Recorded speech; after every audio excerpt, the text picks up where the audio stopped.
So if you want to use remove.bg in 2026, yeah, it's honestly one of the fastest ways to remove image backgrounds without needing Photoshop or editing skills at all.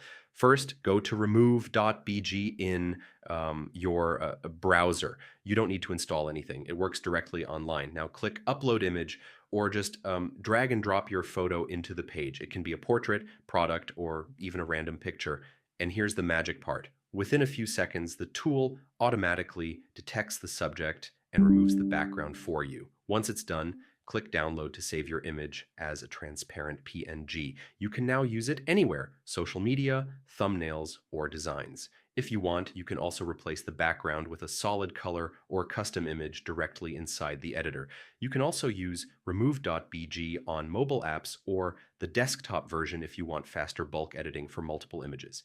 Now you can use your cutout images for things like product photos, thumbnails, resumes, or social media posts. And that's it. Remove.bg makes background removal super quick, super simple, and perfect for everyday design work.